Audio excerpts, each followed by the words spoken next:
Rendons grâce au Seigneur pour toutes les belles choses qu'il fait dans vos vies, dans nos vies tous les jours. Et il y a encore 6 mois, je contemplais la grandeur de Dieu à travers ma vie.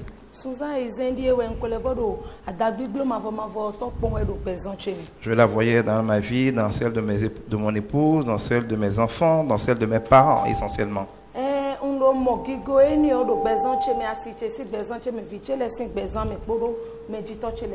Mais en novembre dernier, j'étais à Ouaga. Quand par un prophète malien, Dieu m'a dit quelque chose. Je crois qu'il m'a cité le psaume 147, je crois, ou le proverbe 147, je ne sais plus trop. 147. Qui disait, entre autres, que Dieu bénirait mes enfants. C'est vrai que mes enfants sont très très bénis. Et qu'ils sont parmi mes plus grands sujets de joie. Et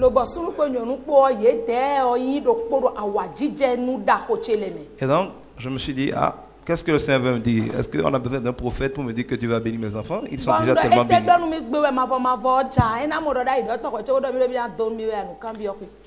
Et je me disais, merci Seigneur, peut-être qu'il va faire encore plus pour mes enfants. J'avoue que jusque-là, je voyais surtout mes enfants physiques.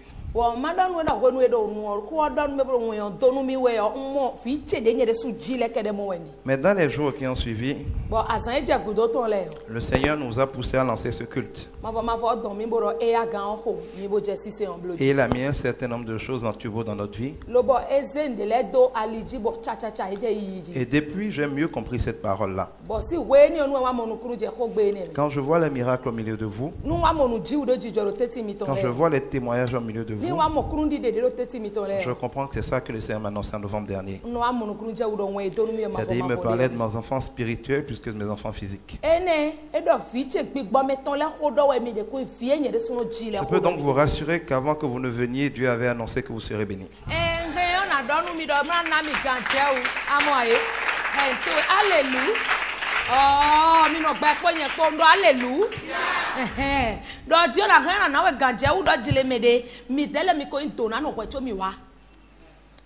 Et le Seigneur, quand vous regardez bien, fait tout ça comment? En nous parlant, en nous donnant la grâce de l'écouter, et en nous donnant la grâce encore plus grande de nous permettre de parler pour lui. Il y a dans ce pays, dans beaucoup de pays, beaucoup de ministères. Et ces ministères font beaucoup de prières, font beaucoup de jeûnes, font beaucoup de délivrances, font beaucoup de choses très spirituelles.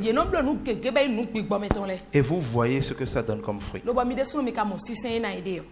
Mais le Seigneur nous a dit à nous, ça fait 3 ans que le Club Jésus pour ici existe, de nous concentrer sur 2 choses. La louange, pour donner la joie aux gens. Et quand je vois la tendance du monde actuel, je comprends pourquoi Dieu tient à ce qu'on donne la joie aux gens.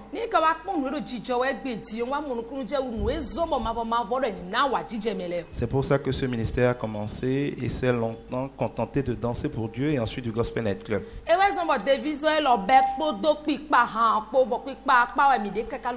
la deuxième chose que le Seigneur a donnée, c'était la parole. Pendant 3 ans au moins, nous avons enseigné ici 6 heures, 8 heures par semaine. Sans relâche. Nous avons traversé le pays et nous avons donné la parole. Rien que la parole. Au début, les gens trouvaient ça bizarre. Mais aujourd'hui, nous comprenons pourquoi le Seigneur l'a voulu comme ça. Parce que ce qui fait des miracles, ce n'est pas la prière. Je suis désolé, ce n'est pas la prière. Je n'ai pas vu souvent Jésus prier pour faire des miracles. Il priait tard la nuit seul. Il priait tôt le matin seul. Mais quand Jésus veut faire un miracle, il parle, c'est fini. Je n'ai jamais vu Jésus dire attendez, moi je vais aller jeûner pour venir faire le miracle. Il faut laisser vos bêtises de jeûne là tranquille. Même là où on nous dit dans certaines versions un peu truquées de la Bible que il y a des gens qui devaient, certains disciples de Jésus n'ont pas pu chasser un esprit mauvais. Et ils l'ont apporté à Jésus. Et Jésus l'a chassé. Quand ils ont demandé pourquoi ils n'ont pas pu le chasser, Jésus leur a dit c'est parce que vous avez des cœurs méchants et que vous manquez de foi. Et c'est après ils ont mis en parenthèse ce genre d'esprit mauvais ne part que par la prière et le jeûne.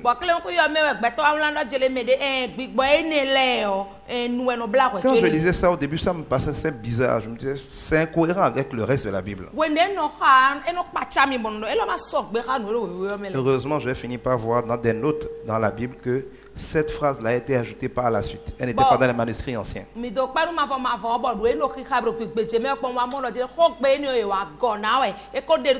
La preuve, Dieu ne se contredit pas. S'il fallait à tout prix la prière, le jeûne pour chasser l'esprit mauvais, quand ils sont venus voir Jésus, ils devaient dire attendez que j'aille prier et jeûner, je viendrai le chasser. Pourquoi lui n'a pas été jeûné s'il faut forcément le jeûne pour chasser? Il a dit vous ferez ce que j'ai fait. Soyez mes imitateurs. On doit faire comme il a fait. Je n'ai jamais vu Jésus arriver quelque part et puis prier, chauffer, chicoter Satan pour chasser un esprit mauvais pour un homme.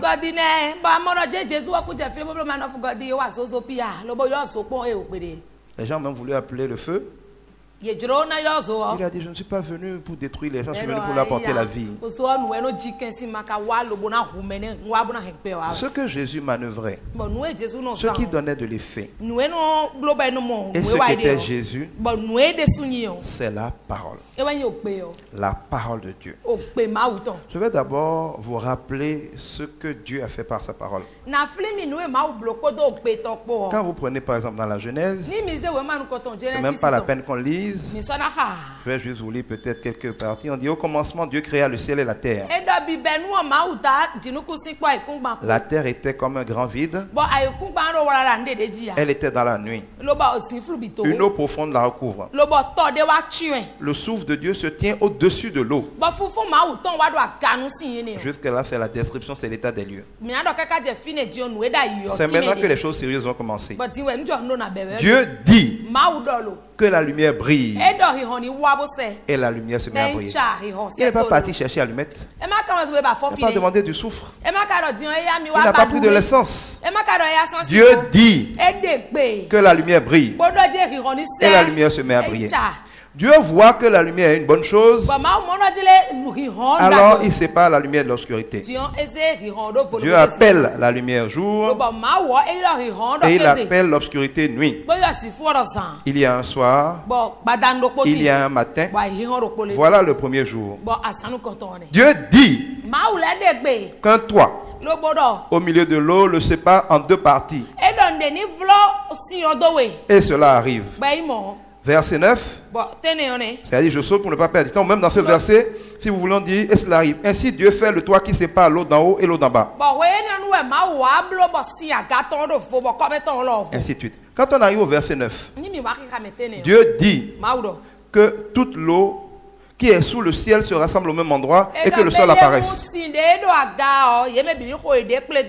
Et cela arrive. Verset 11. Dieu dit que la terre produise des herbes vertes avec toutes sortes de plantes et toutes sortes d'arbres à fruits. Sur la terre, chaque plante aura ses graines. Chaque arbre aura ses fruits avec des pépins ou un noyau. Et selon son espèce. Et cela arrive. Verset 14. Dieu dit. Verset 20. Dieu dit. Verset 24. Dieu dit. Il faut être aveugle pour ne pas voir que Dieu a tout créé en disant. Dieu dit. Dieu dit. Et la Bible nous dit plus loin que Dieu appelle à l'existence les choses qui sont comme si elles n'étaient pas. Vous et moi, nous ne sommes pas des créateurs. Vous allez voir que dans la Genèse, Dieu dit, ça arrive, et ensuite il appelle. Il donne un nom. Parce qu'il est le créateur, il crée, il voit, et il appelle. Que fait celui qui n'est pas le créateur? Il veut voir avant d'appeler. Parce que lui ne s'est pas créé. Et c'est cet aveu d'incapacité, d'ignorance que la science fait. Lorsque Lavoisier dit rien ne se crée, rien ne se perd, tout se transforme, il n'aurait jamais rien créé.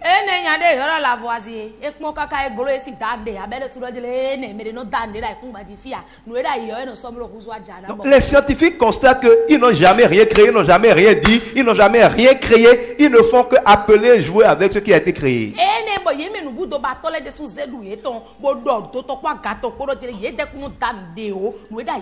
Donc, ils disent rien ne se crée parce que parmi tous les outils que l'homme a inventés, il n'y en a aucun qui peut créer. Les chaises là, c'est du pétrole qui a été transformé. Le pétrole n'a pas été créé par l'homme, c'était créé par Dieu, l'homme l'a utilisé. Tout ce que vous avez sur la terre est le produit d'une transformation de ce que Dieu avait créé. Il l'a créé en disant, il dit que ce soit. À partir du moment où l'homme oublie le Dieu dit, il ne peut plus avoir de nouvelle création. Tous les jonglages consisteront à jouer avec ce qui est déjà créé. C'est pour ça, dans le domaine de définition des hommes, rien ne se crée. Parce que la seule manière de créer, c'est la parole. Nous allons aller à Jean. Jean, le premier chapitre.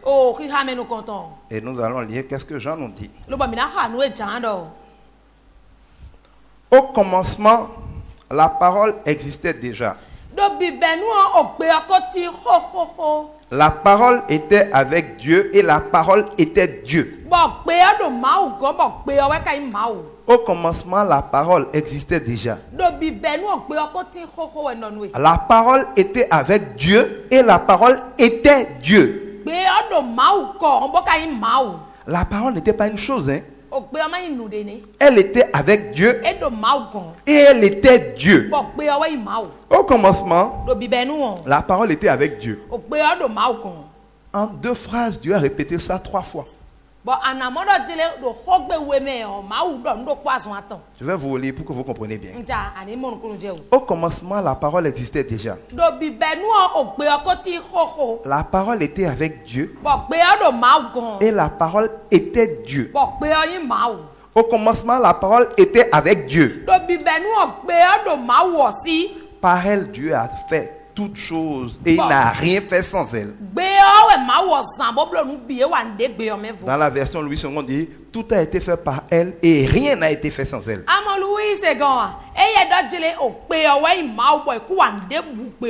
En elle, il y a la vie. Et la vie est la lumière des hommes. La lumière brille dans la nuit, mais la nuit ne l'a pas reçue. Dieu a envoyé un homme qui s'appelait Jean. Il est venu comme témoin pour être le témoin de la lumière, afin que tous croient par lui. Il n'était pas la lumière, mais il était le témoin de la lumière. La parole est la vraie lumière. En venant dans le monde, elle éclaire tous les êtres humains. La parole était dans le monde et Dieu a fait le monde par elle. Mais le monde ne l'a pas reconnu. La parole est venue dans son peuple, mais les gens de son peuple ne l'ont pas reçue. Pourtant certains l'ont reçue et ils croient en elle. À ceux-là, la parole a donné le pouvoir de devenir des enfants de Dieu. La parole a donné le pouvoir de devenir des enfants de Dieu. Et ils sont devenus enfants de Dieu en naissant non pas à la volonté d'un homme et d'une femme, mais de Dieu. La parole est devenue un homme et il a habité parmi nous. Nous avons vu cette gloire. Cette gloire, il la reçoit du Père. C'est la gloire du Fils unique, plein d'amour et de vérité. Qu'est-ce que ça veut dire? Pourquoi Dieu fait tant de tautologie pour dire la parole est avec Dieu, la parole est Dieu, tout a été fait par elle, rien n'a été fait sans elle, elle est avec Dieu, c'est Dieu, c'est Dieu, c'est Dieu, la parole est Dieu.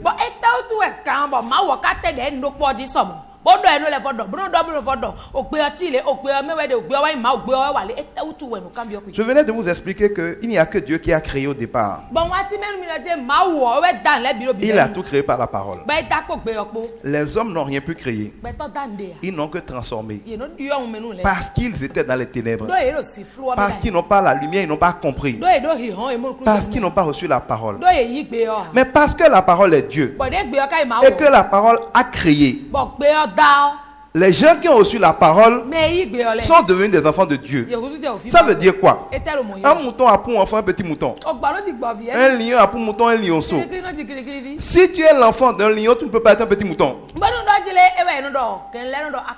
Si pour créer des choses, il faut avoir le pouvoir de Dieu qui est la parole, qui a dit il faut être Dieu pour créer des choses.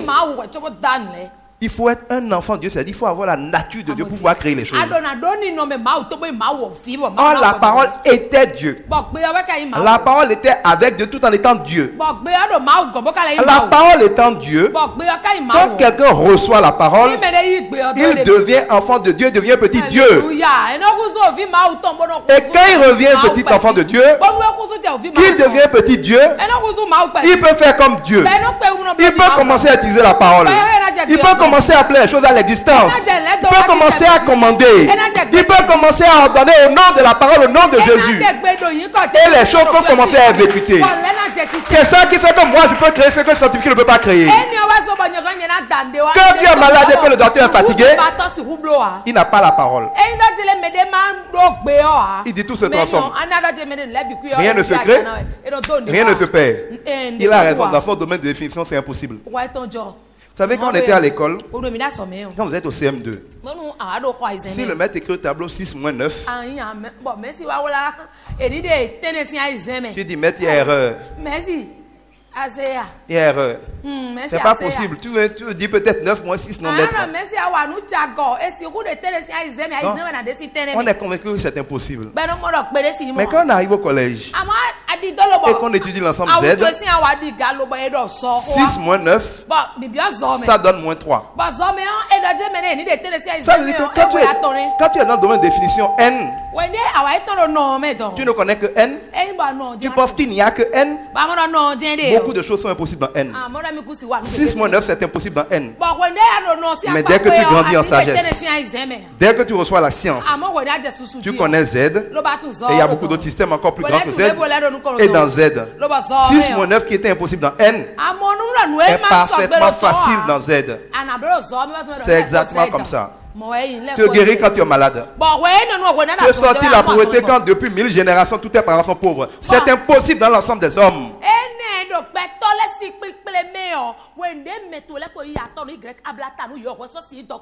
Mais dans la dimension où il y a la parole, parce que la parole appelle à l'existence les choses qui ne sont pas, c'est parfaitement banal de créer ce qui n'existait pas.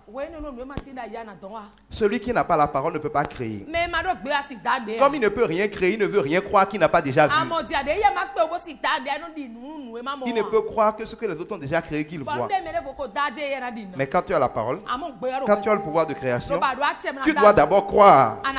Si tu crois, tu lances la parole. Quand tu lances la parole crée. Quand la parole a créé, tu vois. Dieu a appelé, c'est arrivé. Ou plutôt il a dit, c'est arrivé. C'est après qu'il a vu pour appeler. Parce qu'il a le pouvoir de créer. Le pouvoir de la parole. La parole est Dieu. Et c'est pour ça que pendant longtemps, nous-mêmes, quand on traduisait lors de nos séminaires, comme tout le monde, on parlait de la parole de Dieu en disant ma aussi ho, ma aussi ho. Mais la parole de Dieu, ce n'est pas ma aussi ho. C'est cette mauvaise traduction qui perd beaucoup de gens. Parce qu'il y a une différence entre du hodido et du besissa. Quand on dit ido hocheni, ce n'est pas la même chose que ido betieni.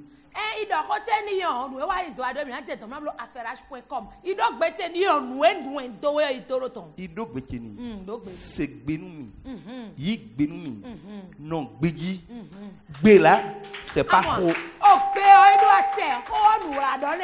La parole de Dieu, c'est le B de Dieu. Parler la parole de Dieu, ce n'est pas du hodido, c'est du besissa. Donc quand Dieu appelle les choses, les féticheurs et les méchants que vous créez là, ils font quoi pour vous fatiguer? Comment le féticheur, le sorcier crée ta mort? Comment il t'envoie Tchakatou? Qu'est-ce qu'il fait d'autre que de parler? Mais comment dans un pays où tous les jours le diable fait parler des gens, les chrétiens peuvent ne pas croire à la parole?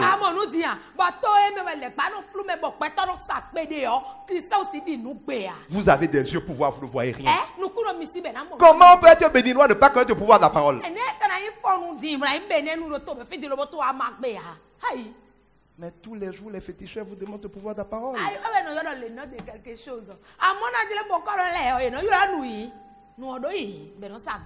Parce qu'il n'y a pas que les hommes qui ont des oreilles. Jésus a parlé au figuier. Le figuier a obéi. Il a parlé à la tempête. La tempête a obéi. Mais tout ce que Dieu a créé a une oreille, peut entendre et peut obéir. Étant donné que la parole était au commencement et que tout a été fait par elle, tout la connaît et tout lui obéit.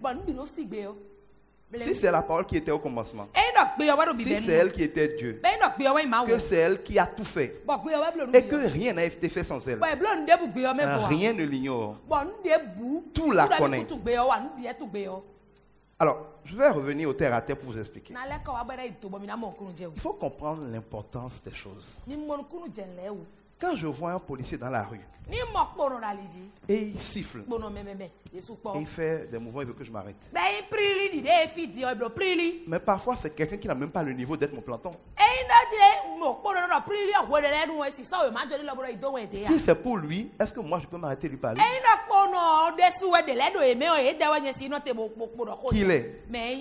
Mais à partir du moment où tu le vois en bleu, ça veut dire qu'il soit ce pantin-là, même si tu ne l'aimais pas, il est là au nom de la puissance publique, au nom de l'État.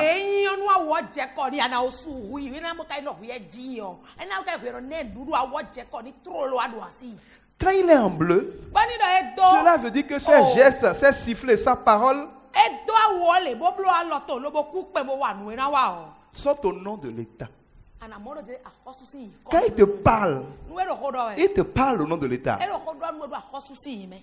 Si tu t'opposes à lui, c'est à l'État que tu t'opposes. Si tu lui obéis, c'est à l'État que tu obéis. Si tu dois le craindre, qui lui est? Si un policier veut m'arrêter, je le gifle en réalité. Est-ce qu'il peut faire quelque chose? Mais si tu le gifles, toute la police et tout l'État vont te tomber dessus. C'est-à-dire que tu ne respectes pas le policier ou le gendarme à cause de qui il est. Tu ne le connais pas, tu t'en fous de lui. Tu lui obéis à cause au nom de qui il est devant toi. Est-ce que vous me suivez? Si tu connais l'État, c'est-à-dire que si tu viens d'arriver au Bénin pour la première fois et tu viens d'un pays où l'État n'existe pas, par exemple les pays qui ont eu des guerres pendant longtemps et puis l'État est complètement... Peut-être que quand on dit l'État, ça ne veut rien dire pour toi. Mais si tu es dans un pays normal, tu sais ce qu'on appelle l'État. Tu sais, c'est une grande autorité qui a une grande capacité de te briser, une grande capacité de te détruire, qui peut mobiliser toute la puissance pour te... Ils vont te fatiguer pour rien. Quand tu connais l'État, quand tu sais que l'État est partout, que tu ne peux pas faire nulle part pour échapper à l'État, même si quelqu'un est minuscule comme ça, s'il te parle au nom de l'État, tu es obligé de lui obéir. Pas à cause de qui il est. Quand un huissier vient te voir, quand on t'envoie certaines personnes, pourquoi tu as peur? Quand tu les vois, même ils ne ressemblent parfois à rien. Mais tu as peur parce qu'il vient en te montrant qu'il vient au nom de la puissance publique. Tu connais la puissance publique. Voilà, nous avons vu dès le commencement que c'est la parole qui a tout fait. Que la parole était Dieu. Quand dans une situation, tu envoies la parole à une circonstance, comment elle peut ne pas réagir? Parce que c'est la parole qui a tout créé. Y compris cette circonstance qui est devant toi. Y compris cette personne qui est devant toi. C'est la parole qui a tout créé. Et la chose connaît donc la parole. Comment tu peux parler à la chose au nom de cette parole-là et la chose ne va pas gifler? Quand nous prions au nom de Jésus, pas au nom de Marie, personne ne connaît Marie dans la hiérarchie du ciel. Laissez Marie tranquille. On parle au nom de Jésus. L'autorité de Jésus ne vient pas du fait que ça nous plaît. Il était au commencement. C'est lui qui a tout créé. C'est par lui que tout a été créé. C'est pour lui que tout a été créé. Donc tout le connaît. Sur la terre, sous la terre, dans les cieux, dans la mer, tout genou fléchit au nom de Jésus. Il faut suivre le 10 janvier. Certains trucs là, je ne vais pas citer le nom, dans son nom de Jésus, ils chantent même Jésus dans la cérémonie.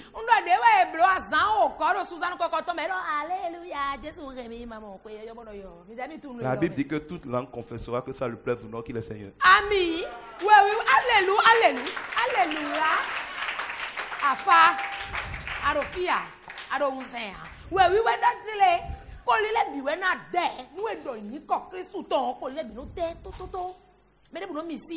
parce que c'est lui qui a tout créé.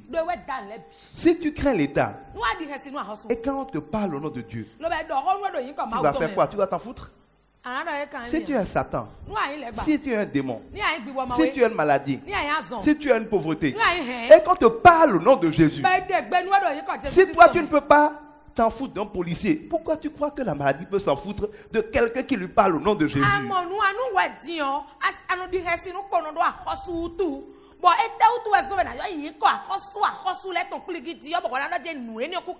Vous devez réaliser que le monde spirituel est aussi vrai et réel que le monde matériel. C'est parce que vous n'arrivez pas à visualiser le monde spirituel dans sa réalité que vous avez l'impression que quand on parle en l'air.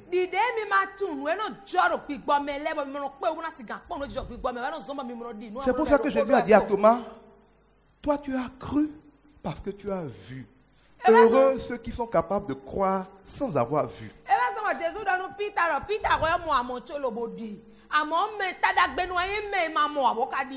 Vous allez voir dans la Bible, je ne me rappelle plus trop dans quel livre, il y a une histoire où un centenier romain, je crois, en tout cas un grand militaire romain,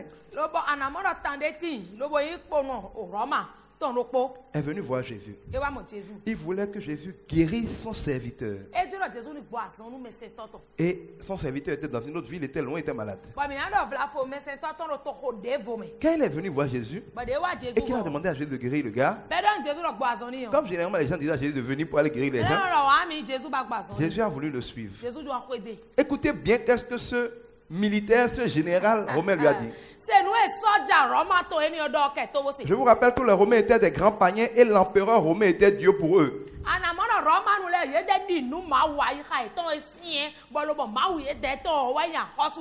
Alors, ce général romain a appelé Jésus Seigneur. C'est-à-dire, il oublie tout ça là pour dire la vérité, il ne veut pas de problème. Il dit Seigneur.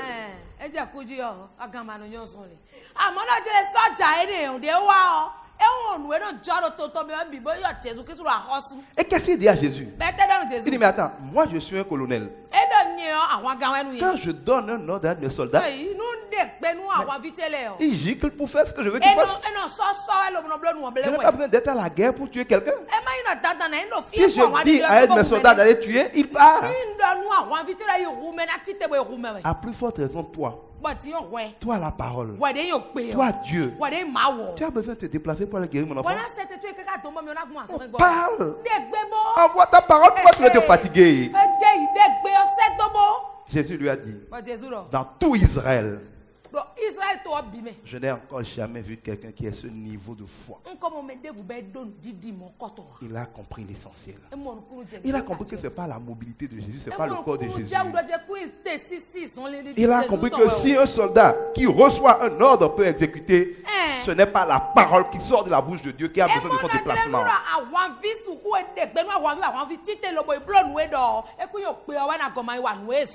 La parole de Dieu est esprit et vie. La parole n'est pas une chose. Et quand vous voyez bien le mot gbé là, ça se confond spirituellement quasiment à l'être de celui dont c'est le gbé.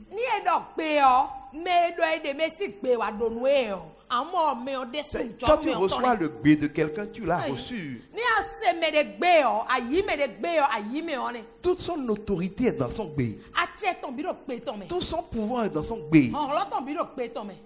Quand on dit Gbélokoni, c'est plein de sens. Le gbé là, c'est votre autorité au sens spirituel qui est dans votre gbé. Et Dieu étant esprit, la parole de Dieu, c'est Dieu lui-même. Quand la parole de Dieu sort, Dieu nous dit que c'est comme la pluie. Quand elle tombe, elle va naturellement infiltrer la terre, elle va fertiliser les semences, elle va les faire pousser, avant plus tard de s'évaporer, de retourner comme nuage pour descendre. Et que de la même manière que la pluie qui tombe ne retournera pas au ciel sans avoir créé un effet sur la terre, de même, quand la parole sort, elle ne retourne pas à Dieu sans avoir accompli ce pourquoi elle sort. Si je sors une parole, Dieu dit qu'elle ne peut pas revenir à moi sans avoir atteint son but. La parole, ce n'est pas quelqu'un. Ce n'est pas quelque chose. C'est l'esprit puissant, terrible, invincible de Dieu. Si Dieu est partout, la parole agit partout. Si Dieu sait tout, la parole sait tout. Si Dieu peut tout, la parole peut tout. Et à moins que Dieu échoue, la parole de Dieu ne peut pas échouer. Écoutez, la parole de Dieu est une épée à double tranchant. C'est pour ça des fois les gens vont dire que le pasteur ou bien telle personne les a insultés. Quand on sort la parole de Dieu, ça te plaît, ça te plaît pas, ça t'opère. Hein? Si tu n'es pas content, tu vas fuir. Mais tant que tu es là, il n'y a rien à faire pour que la parole ne t'opère pas. Il n'y a rien à faire. C'est pire que du laser. Personne n'a besoin de voir. Mais au millimètre près, il va aller t'opérer. La parole est un miroir. Dieu nous dit que c'est un miroir. Quand tu regardes la parole, ça te montre comment tu es. Si tu es vilain, ce n'est pas le miroir qu'il faut casser. Il faut te raser peut-être. Il faut soigner le bouton qui est gros ici peut-être. Mais le miroir ne te montre que qui tu es vraiment par rapport à ce qu'il doit être. Ce n'est pas la faute du miroir. On dit que le miroir rend des gens vilains. Il n'y a pas de miroir qui rend des gens vilains. Les gens sont vilains ou bien le miroir n'est pas vilain.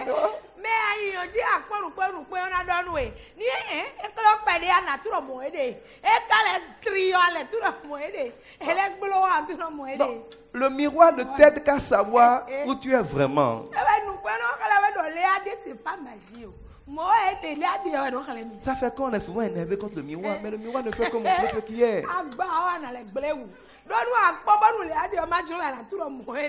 Le miroir te montre ce qui ne va pas pour que tu te mettes en conformité avec la vérité. Je donne souvent cet exemple parce que les gens ne comprennent pas à quel point la parole est puissante. Dieu nous dit que la vie et la mort sont au pouvoir de la langue. Toutes les bénédictions sont créées par la parole. Et toutes les malédictions sont créées par la parole. La parole, c'est l'esprit de Dieu. Et ce n'est pas parce que vous ne la voyez pas qu'elle n'a pas d'effet. Je vous donne souvent, puisque si la parole est Dieu, la parole a les attributs de Dieu. Nous avons vu déjà ici que dans la parole de Dieu, Dieu se compare à la fois au souffle de vie, à l'eau vive et à la glace. Par exemple, Jésus vous dira que si vous le recevez, des sources d'eau vive couleront de vous.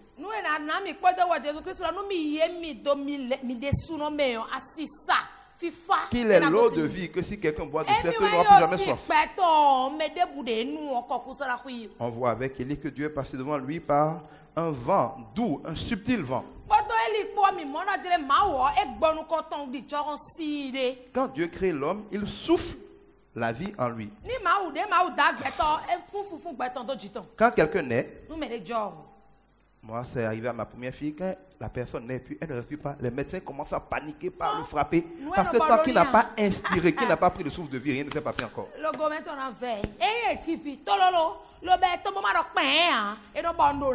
Parce qu'il doit d'abord respirer, inspirer l'air. Et qu'est-ce qui se passe tout le temps dans votre vie? Vous naissez en inspirant. Et quand vous mordez, il a expiré. Parce que entre les deux, Dieu rentre le souffle de vie en vous. C'est-à-dire l'oxygène vient pour vous donner la vie et ressort en sortant la mort qui est le CO2. Donc,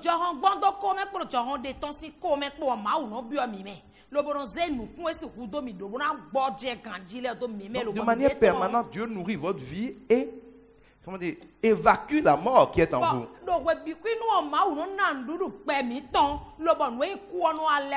Alors, nous avons vu que de la même manière qu'on parle de Dieu en Père, Fils et Saint-Esprit, ça ne veut pas dire que Dieu c'est trois personnes. C'est trois états de la même personne. Pour que vous compreniez mieux, l'air, l'eau et la glace, ce ne sont pas trois choses. On pense que c'est trois choses différentes. Si vous avez été un peu à l'école, si vous observez un peu, vous saurez que c'est trois états de la même chose. Quand la glace fond, elle donne de l'eau. Quand l'eau est chauffée, elle s'évapore, elle donne du gaz, on ne voit rien. Quand le gaz se condense, ça donne de l'eau. Quand l'eau se cristallise au froid, il donne la glace. Donc l'air, l'eau et la glace sont la même chose. Sous trois états différents. Achète un congélateur tout de suite. Tu l'ouvres. Il n'y a rien dedans. Quand tu fermes, tu n'as rien mis dedans. Au bout de quelques heures, il y a plein de glace dedans. D'où vient la glace? En fermant, comme tu ne peux pas empêcher l'air d'entrer, parce que l'air est partout, l'air était dedans. À la bonne température, l'air qui est dedans devient de l'eau. Cette eau devient de la glace. Je n'ai pas besoin de mettre la glace dans un congélateur pour voir de la glace dans le congélateur. Si je laisse l'air entrer dans le congélateur, j'ai déjà de la glace dans le congélateur. C'est pour ça que ceux qui ont des congélateurs, ça givre tout le temps, même si vous ne le voulez pas. Alors, de la même manière que de manière invisible, l'air rentre dans le congélateur et devient quelque chose de visible en glace, de la même manière, la parole rentre dans votre vie, rentre dans les circonstances, mais crée des effets bien visibles.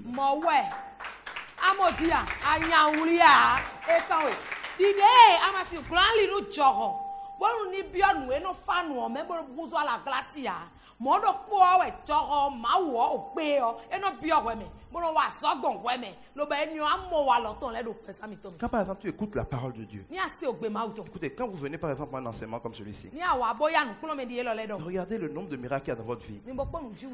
Combien d'entre vous j'ai déjà appelé ici pour prier pour lui? Combien? Et si vous regardez bien même, les gens qui ont le plus de miracles, c'est des gens que je n'ai même parfois jamais rencontrés.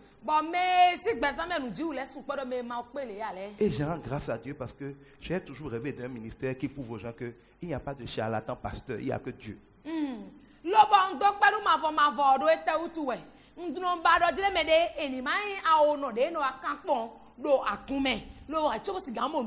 Dieu n'a pas besoin de man of God avant de bénir les gens.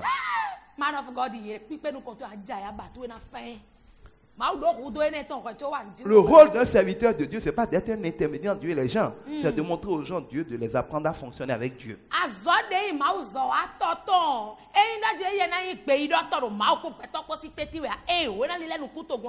Jésus dit que quand quelqu'un vient au Seigneur, il faut le baptiser et l'enseigner.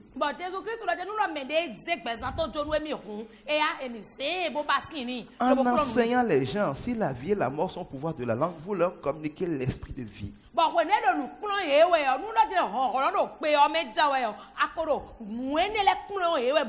Si nous périssons faute de connaissance, quand tu donnes la parole à quelqu'un, tu as tué la mort.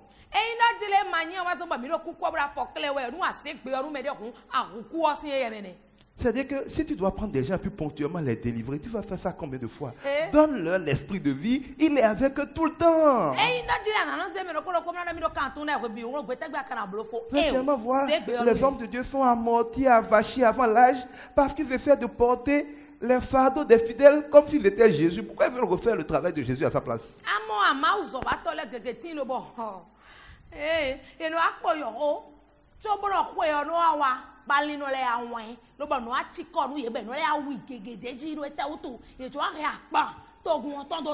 Mais Jésus a déjà payé le prix. Et il nous a donné l'esprit de vie. Si vous recevez l'esprit de vie, exactement quand on vous donne la parole, c'est comme si vous étiez le congélateur dans lequel l'air est rentré. Mais dès que cette parole arrive, en vous, elle cristallise le Saint-Esprit. Le Saint-Esprit est donc en vous et vous demeurez en lui. Dieu est en vous. Parce que Dieu est en vous, vous êtes un petit Dieu. Vous êtes un enfant de Dieu. Vous commencez donc à pouvoir manifester la capacité de Dieu sur la création. Alléluia, alléluia.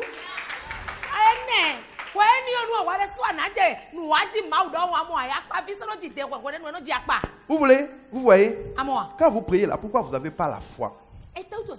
Parce que le Seigneur dit que si quelqu'un doute, qu'il ne s'imagine pas qu'il recevra quoi que ce soit de lui. Il faut faire attention, hein, chaque mot de Jésus veut dire quelque chose.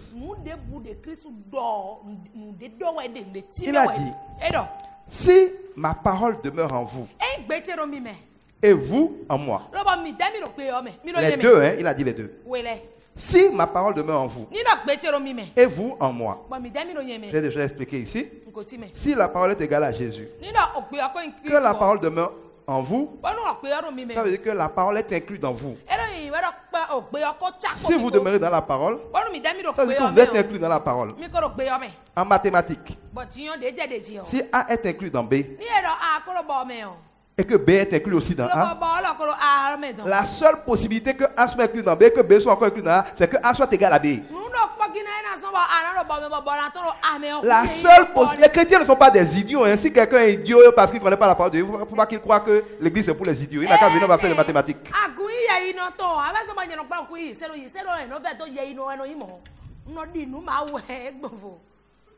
Jésus est en train de dire, si je demeure en vous par ma parole, et que vous demeurez en moi, c'est-à-dire si je suis égal à vous. Quand les catholiques font leur confession, qu'est-ce qu'ils disent? Père, pardonne-moi parce que j'ai péché. En pensée, en parole, par action et par omission. Cela veut dire que ce sont les quatre domaines essentiels de la vie pour porter des fruits. La pensée, la parole, l'action, l'omission. Si tu es égal à Jésus, ça veut dire que tu penses comme Jésus, que tu parles comme Jésus, que tu agis comme Jésus et que tu ne fais pas ce que Jésus ne fait pas. Jésus dit que s'il demeure en toi, toi en lui, alors il y a une implication. Alors c'est une condition. Alors ça veut dire que c'était à la condition qu'on a dit. Alors seulement tout ce que tu demanderas te sera donné. Les gens disent tout le monde, tout ce que tu demanderas 20 fois, tu seras donné. Non, non, c'est pas tout ce que. Il y a un fi avant. C'est les conditions de l'expérience. Si je dis que si tu prends un œuf frais et tu le mets sous une poule, ça va donner un poussin, et tu vas prendre un œuf bouilli qui s'apprête à être mangé pour mettre sur le poussin, ça ne donnera rien.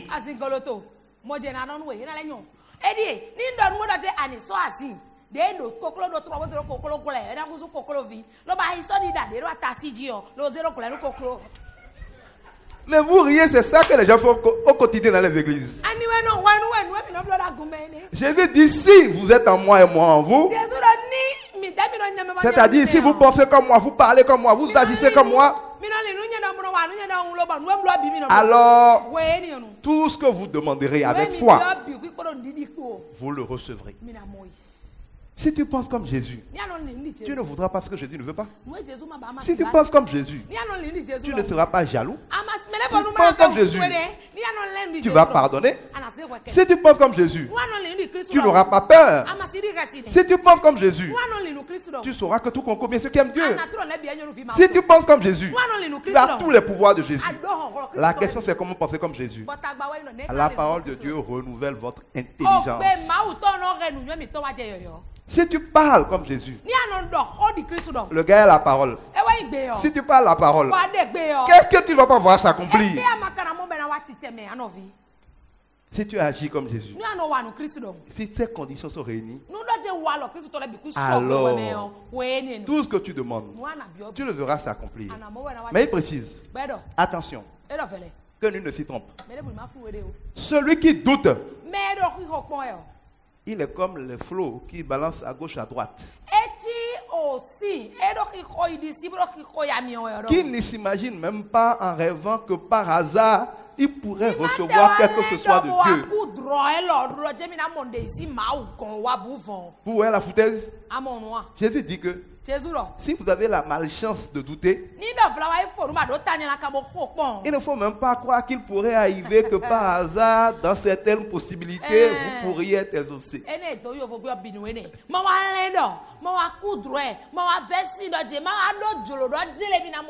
Ça veut dire quoi? Je déclare au nom de Jésus que je gagne 100 000 francs cette semaine. Si en pensée, je dis, ça là, c'est pas réaliste. On attend de voir. 0 pointé. Parce que étant donné que Dieu est esprit, il dit, je regarde au cœur plus qu'aux apparences. Toi, tu l'as pensé, mais tes pensées sont transparentes pour Dieu. Ce que tu penses, c'est comme si tu l'avais dit dans le reste spirituel. Dès que tu doutes, ne t'imagine même pas que tu recevras quoi que ce soit. C'est pour ça que beaucoup de prières ne sont pas exaucées. Parce que nous disons une chose, mais nous croyons une autre. Notre comportement prouve une autre. Dieu nous dit que la foi, c'est la démonstration de ce qu'on attend. Si par exemple il me reste 10 000, on me demande de payer une dette de 10 000. On me demande de payer en même temps une dette de 10 000. Si je crois vraiment que tous les jours, quel que soit le besoin, mon Dieu est capable de pouvoir mes besoins selon sa richesse et sa gloire. Je ne vais pas dire, mais et si je lui donne tous les 10 000 francs maintenant, demain je vais me déplacer, comment je vais faire? Satan va me dire, hein, si tu payes tout là, tu vas faire comment demain? Si je n'ai pas de foi, je vais dire, bon, il faut venir demain, je vais te payer demain. Ou bien prends 5 000 d'abord. Ça là veut déjà dire que, au fond de moi, ça l'avait déjà dit au fond de moi que je ne crois pas que tous les jours Dieu peut pouvoir. Si je croyais que Dieu peut pouvoir, tu me demandes 10 000 francs. Dieu dit que quand quelqu'un demande l'argent, ne lui dis pas, va et reviens. Remets-lui en même temps. Quand tu lui remets, même si tes poches sont vides, Dieu n'a pas changé. Il n'agit jamais trop tôt, jamais trop tard. Il dit que quel que soit le besoin, et tous les jours, il pourvoit. Selon sa richesse et sa gloire, que tu as ce qu'il faut et un surplus pour faire de bonnes œuvres. Cela étant, si je le crois vraiment, que je ne doute vraiment pas, je te remets les 10 000 francs. Comment je ferai demain? Il a dit, ne t'inquiète pas du lendemain. Le lendemain se suffira à lui-même. Je le prends au mot, je ne veux même pas réfléchir. Donc, ça ne sert à rien, je crois. Mais dans ton comportement, Dieu voit que tu ne crois pas. Et c'est ce doute qui fait que tu n'es pas exaucé. Mais pourquoi tu doutes? Tu doutes parce que tu ne comprends pas bien ce que tu fais en ayant la foi. On a dit de prier, toi si tu pries. On dit que la parole ça marche, toi si tu essaies. Si tu n'as pas la compréhension de ce que tu fais, tu ne peux pas avoir la foi dedans. C'est pour ça que quand nous disons aux gens à l'église de ne pas chercher à comprendre, nous les rendons hypocrites.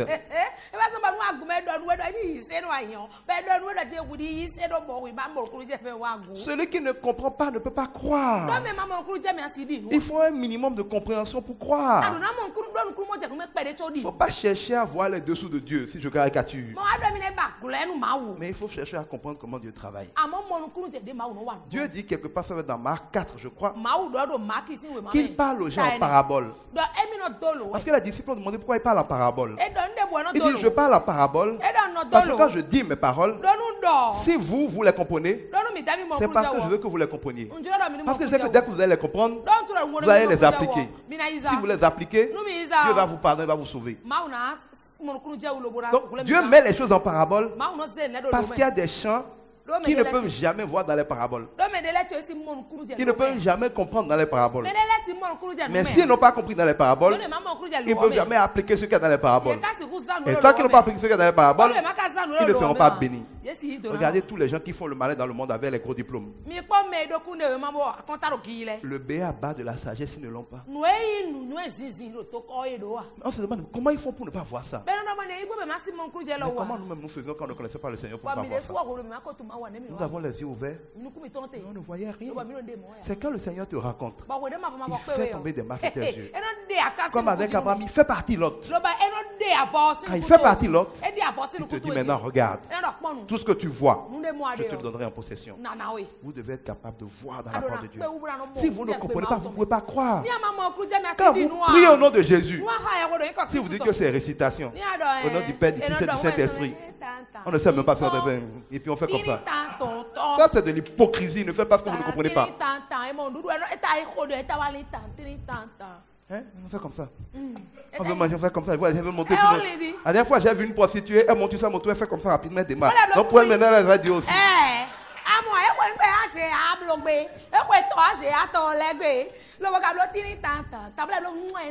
Ça c'est des signes fétichistes.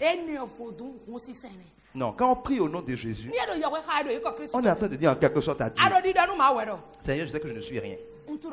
Pendant que je vais te parler maintenant là, Satan va dire, c'est son boulot, il est le procureur de la République.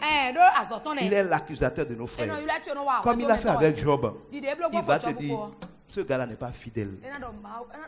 Il va dire une série de choses. Il va dire que je suis pécheur. Il va dire tout ce qu'il veut. Moi, je ne suis pas venu pour dire qu'il a tort. Moi, je suis venu te dire que il y a 2000 ans là, à la croix, tu as payé pour tous les péchés. Comme dans tous les péchés, il y a aussi mes péchés. Moi, je ne suis pas venu pour dire que je suis juste, mais je suis venu que j'ai été justifié. Parce que tu as dit, et tu es tenu par ta parole, que si quelqu'un croit dans son cœur et le confesse de sa bouche, il est justifié. Donc, moi je suis le plus grand des pécheurs, mais je suis justifié par ton sang qui a coulé à la croix. Et parce que ce sang-là n'est pas coulé en vain, et parce que tout genou fléchit au nom de Jésus, parce qu'il a tout créé que tout le connaît, de même manière qu'un petit policier peut arrêter un ministre à cause de son uniforme,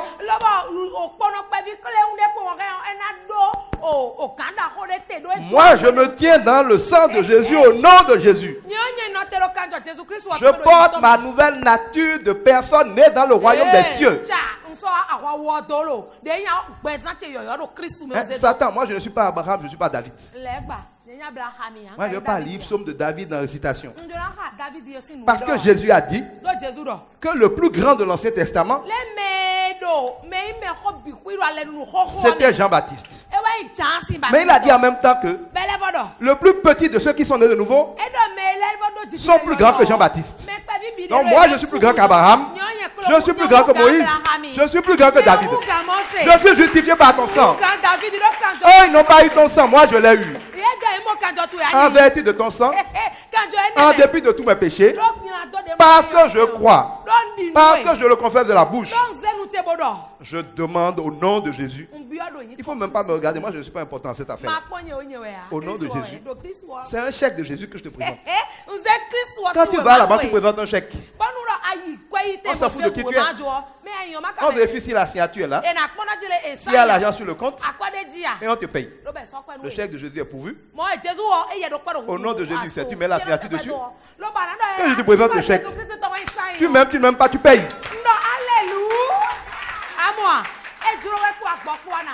Quand vous présentez une requête au nom de Jésus, conformément à la pensée de Jésus, en parlant comme Jésus, en agissant comme Jésus, c'est comme la banque, la création est obligée d'exécuter ce chèque. Ils sont obligés de payer. Et ce n'est pas une faveur que vous demandez. Je ne suis pas n'importe qui là. Mais Jésus dit, vous ne recevez pas parce que vous ne demandez pas. Demandez que je vous donne afin que votre joie soit complète. Vous ne savez pas qui vous êtes. Mais pendant combien de temps resterai-je avec vous? Vous ne connaissez pas le pouvoir de la parole. Quand tu parles, surtout si tu cites la parole de Dieu, tu as dit, Seigneur, que tu me béniras selon ta richesse et ta gloire. Je ne veux même pas savoir combien tu as. Mais quand je vois les gens qui ont des milliards et le nombre qu'ils sont, sachant que tout ça là t'appartient, dans tous les cas, le million que moi je te demande d'affaire ne peut pas te manquer. Et même si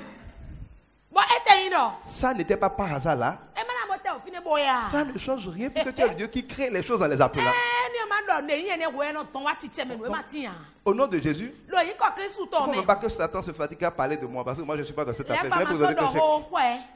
Au nom de Jésus, moi je reçois parce que tu as promis de bénir sur ta richesse et ta gloire. Parce que tu as dit que tu t'es fait pauvre pour que je sois riche. Parce que tu t'es fait malédiction pour que je sois béni.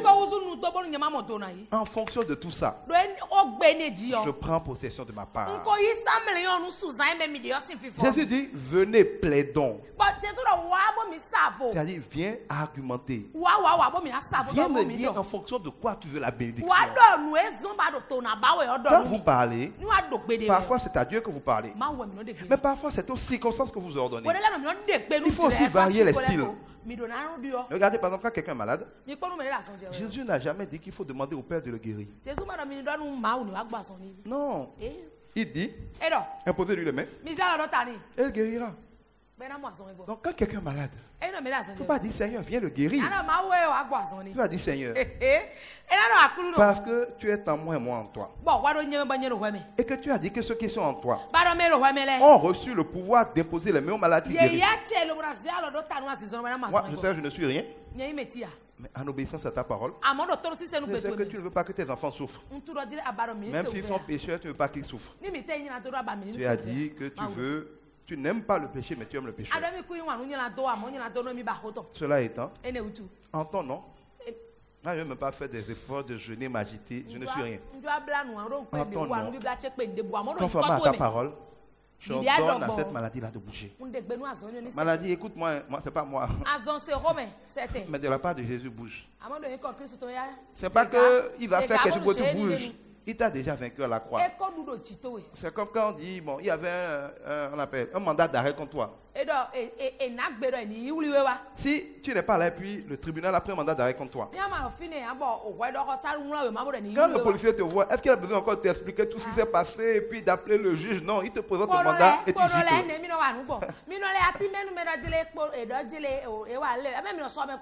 C'est le moment de faire le débat. Je suis innocent, je suis coupable, je veux pas, c'est plus le débat. En vertu de ce mandat, où il y a 2000 ans, tu as été crucifié à la croix. Dieu s'est chargé des maladies, tu en fais partie. Alors, en vertu du mandat là, je t'ordonne au nom de Jésus de bouger. Ce n'est pas plus compliqué que ça. Mais quand vous criez fort là, quand vous vous agitez là, qu'est-ce qu'il y a dans votre corps, dans votre agitation, dans vos cris qui vont faire peur à la maladie? Quand vous faites les spirituels, vous faites comme ça là, ça fait peur la maladie.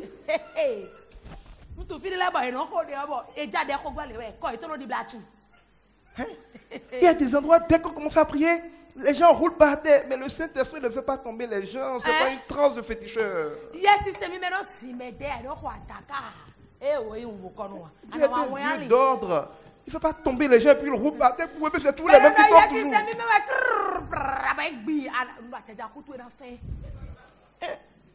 Dieu aime la discipline et le calme. Vous avez vu dans le Nouveau Testament où Jésus était en train de vouloir délivrer quelqu'un, puis la personne a commencé à rouler, à tomber par terre. C'est les esprits mauvais qui faisaient ça aux gens, comme les fous de Gadara et tout ça. Et quand Jésus est venu, ça s'est calmé. La tempête criait. Jésus dit silence. Donc pourquoi il y a des tempêtes quand le Saint-Esprit est supposément là? Vous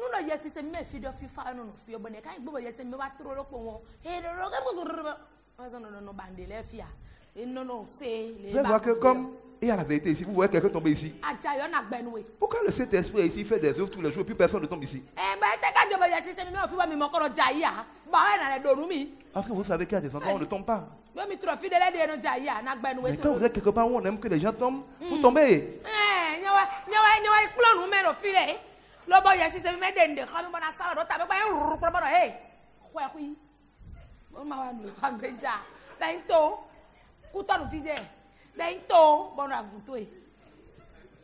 Ouais. Tout ça, c'est parce qu'on fait comme si c'est nous qui faisons le miracle. Mais personne ne peut faire un miracle. C'est le sang de Jésus qui fait le miracle. C'est la croix de Christ qui a fait le miracle. C'est la parole qui a fait le miracle. Apocalypse nous dit qu'ils l'ont vaincu par le sang de l'agneau. Nous avons déjà enseigné le sang de l'agneau. Et par la parole de leur témoignage. Dimanche prochain, nous enseignerons le témoignage. Aujourd'hui, nous avons enseigné la parole. Le sang, la parole, le témoignage. Ils n'ont pas vaincu en tombant par terre. Ils n'ont pas vaincu en jeûnant. Ils n'ont pas vaincu en priant. Je ne dis pas de ne pas prier. Ouais. La prière, c'est comme si dans une entreprise. Nous parlons tous les jours, nous. Les gens parlent à leur patron. Les gens parlent à leurs collègues. On communique pour tout et rien. Ce n'est pas le fait de se parler qui crée les résultats. La prière, c'est la communication avec Dieu. Si je suis un ministre, je parle beaucoup avec le président. Mais c'est quand je parle avec le président que les missions qu'il m'a confiées dans mon ministère vont avancer. Je peux aller recevoir des instructions. Je peux aller lui poser des questions. Je peux lui faire des comptes rendus. Mais rien de tout ça ne va créer des résultats dans mon ministère. Ça va m'aider à savoir quoi faire. Mais ce qui crée les résultats, c'est ce que je ferai. C'est parce que j'ai dit avec le président. Donc quand vous priez, vous vous ressourcez, vous vous équipez, vous vous édifiez, vous connaissez mieux pour fonctionner avec Dieu. Vous recevez de lui la force, vous vous apprêtez à la victoire. Mais c'est l'œuvre de vos mains que Dieu bénit. C'est à vos résolutions que répondra le succès. C'est vos semences qui seront suivies de récoltes. On ne peut pas, quand on est ministre par exemple, passer tout son temps à aller bavarder avec le président, en espérant que plus on va parler avec le président, plus le ministère va, la santé sera bien dirigée dans le pays. Mais c'est pareil pour les chrétiens. Il y a des chrétiens fainéants, ils sont à l'église à 7h, à 9h, à 14h, à 17h, à 19h. Ils dorment à l'église, mais rien, leur vie est pourrie. Ils font honte à Jésus.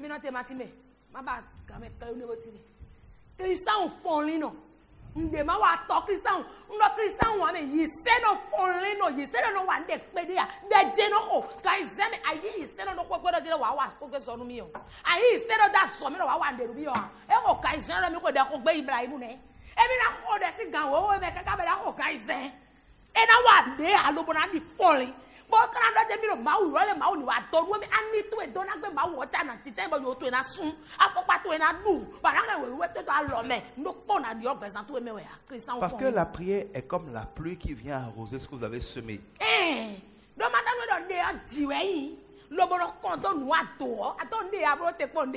La parole vous sert à prier dans le sens de parler au Père, mais vous sert aussi à commander, à semer des choses, à déclarer des choses, à appeler des choses. Chasser une maladie, appeler l'esprit de quelqu'un, lui ordonner de vous ouvrir des portes, prendre autorité pour déclarer qu'une journée est bonne, prendre autorité pour commander au mois de mai d'être un mois excellent au nom de Jésus.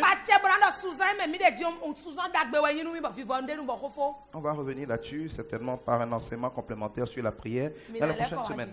Mais vous devez comprendre que la parole est vraiment l'épée du Saint-Esprit, comme le dit la parole de Dieu. Il y a beaucoup d'armes défensives, le casque, la ceinture, le bouclier, mais l'arme de l'attaque, c'est la parole.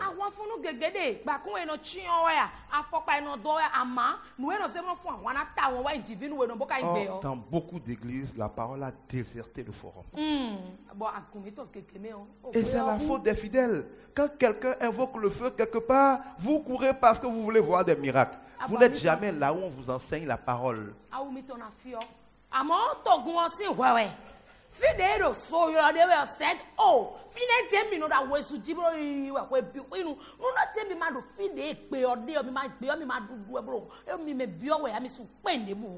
Un demi-lettré est pire qu'un lettré.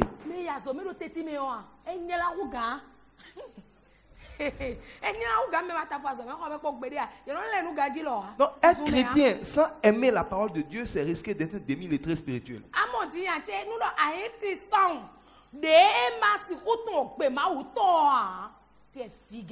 Il y a des gens qui vont à l'église et à l'église on leur dit de jeter leur télé parce que la télé c'est satanique, de vendre leur bien parce que la pauvreté, Dieu aime la pauvreté, et ils disent qu'ils sont chrétiens. Dans quelle Bible ça là c'est écrit? Je ne sais pas.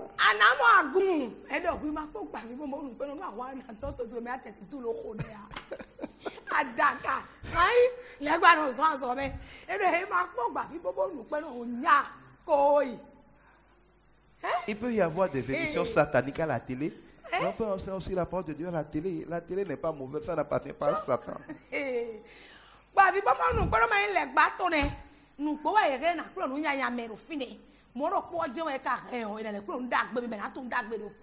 Et Jacques 3 nous explique d'ailleurs, vous avez dit Jacques 3 après à la maison, que notre langue nous sert à prier, à bénir, mais aussi hélas à maudire.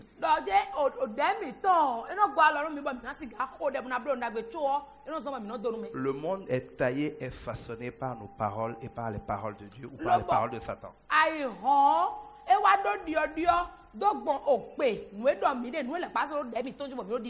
Donc je vous invite pour terminer à prendre le temps de méditer ce qu'est la parole de Dieu. C'est pas une chose, c'est l'Esprit de Dieu dans votre bouche. Quand vous parlez la parole de Dieu, c'est Dieu qui parle par vous. Et c'est pour ça qu'il y a le parler en langue. Je ferai peut-être un enseignement sur le parler en langue. Et l'idée du parler en langue, c'est que comme vous ne savez pas quoi dire, Dieu dit, prête-moi ta langue que je parle, parce que tu ne peux pas parler.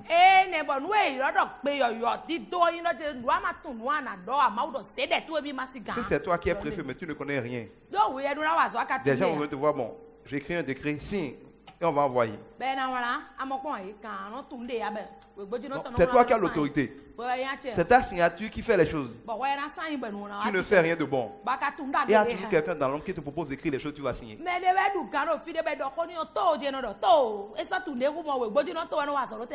En tant que chrétien, et déjà en tant que béto, en tant que père du monde, tu as une autorité sur la création et surtout sur ta vie.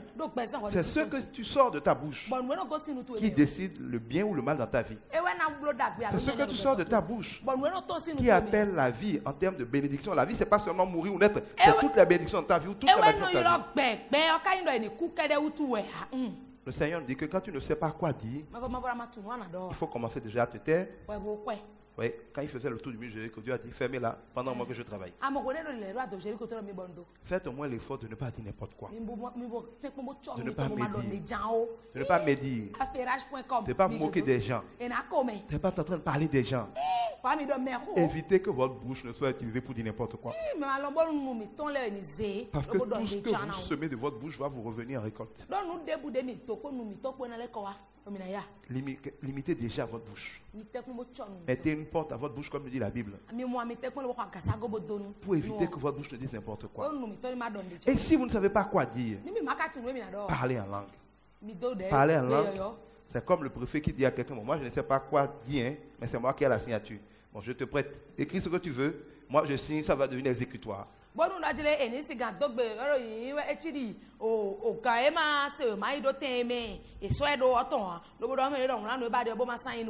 Quand tu parles en langue, et que Dieu te dit, le Saint-Esprit te dit, bon, c'est toi qui as autorité, mais tu ne fais rien.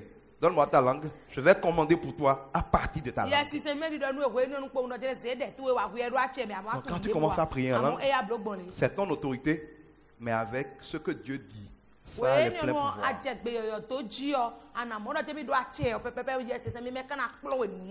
Nous y reviendrons bientôt. Prenez soin de votre langue. Parlez la parole de Dieu. Et rappelez-vous que ce n'est pas Mao Sikho, mais c'est Mao Sikbi. Et quand vous avez le Bessissa de Mao, il n'y a rien à craindre du Bessissa du diable. Quand il y a Bessissa du diable, répondez par le Mao Sikbi Bessissa. Que Dieu vous bénisse.